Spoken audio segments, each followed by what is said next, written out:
What if I told you there is a dog so rare, so mysterious, that for years scientists believed it was extinct in the wild? And what if I told you this dog doesn't just bark, it sings? Not howls, not whines, it literally sings in harmonic tones like a wolf mixed with a flute. Today, we're diving deep into the incredible world of the New Guinea Singing Dog, one of the rarest and most fascinating canines on Earth.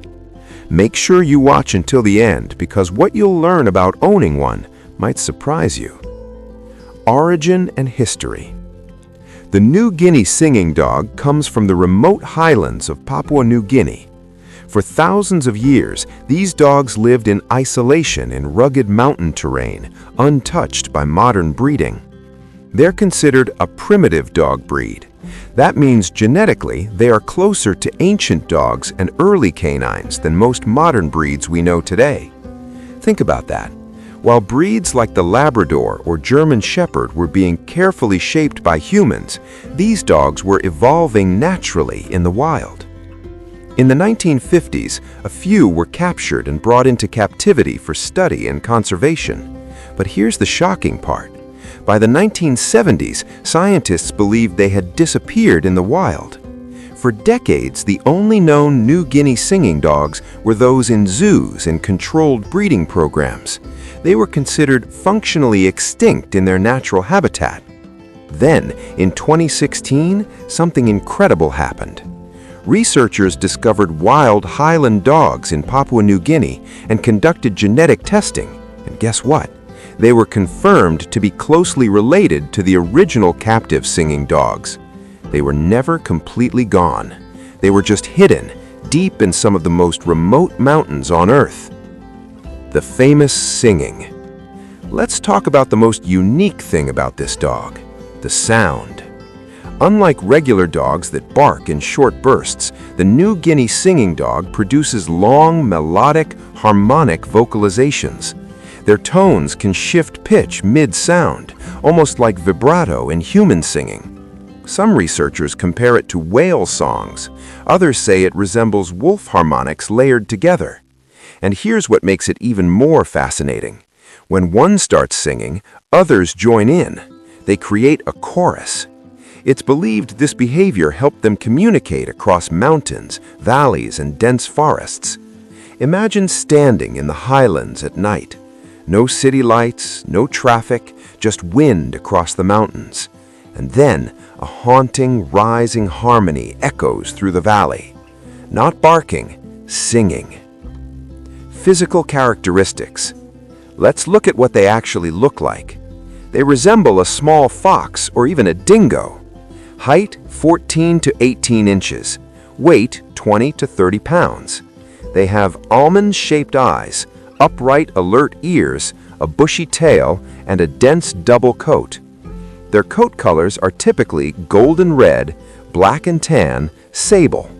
But here's something unusual. They have extremely flexible joints. They can rotate their wrists outward, almost cat-like. This flexibility allows them to climb steep rocky terrain and maneuver through rough mountain environments with incredible agility. This isn't your average domestic dog. This is a mountain specialist.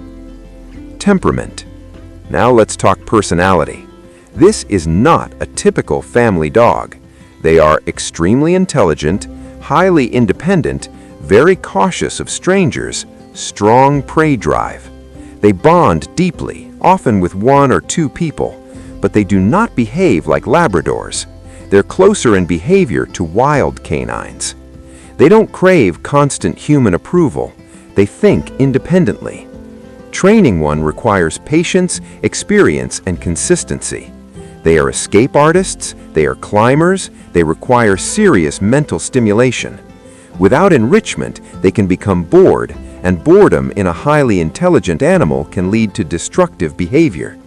These are not easy dogs, they are complex. Can you own one? Here's where it gets serious. In many places, owning a New Guinea Singing Dog is restricted or highly regulated. because genetically they are closer to wild dogs than typical domestic breeds. Even where legal, they are extremely rare and usually managed by conservation programs. And here's the honest truth. This dog is not for beginners. Not for apartments, not for first-time dog owners. They need secure, escape-proof fencing, large outdoor space, experienced handling, and constant mental enrichment. Without proper care, they can become stressed or destructive. For most people, this is more of a conservation animal than a household pet. And sometimes, respecting an animal means admiring it without needing to own it. Global conservation status. The global population of New Guinea singing dogs remains very small. Most are part of carefully managed breeding programs. Scientists are studying them because they may carry ancient dog DNA that modern breeds have lost. They are living genetic history. Efforts today focus on protecting wild highland populations, maintaining genetic diversity, and preventing hybridization with domestic dogs. Their survival depends on responsible conservation, not popularity. The New Guinea singing dog is not just rare, it is ancient, it is wild, it is mysterious. It reminds us that not all dogs were created to live on couches. Some were meant for mountains, some were meant for freedom, and some were meant to sing in the night.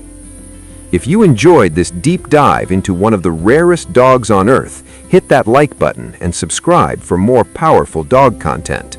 And tell me in the comments, would you ever own a New Guinea singing dog, or is this one best left in the wild? See you in the next video.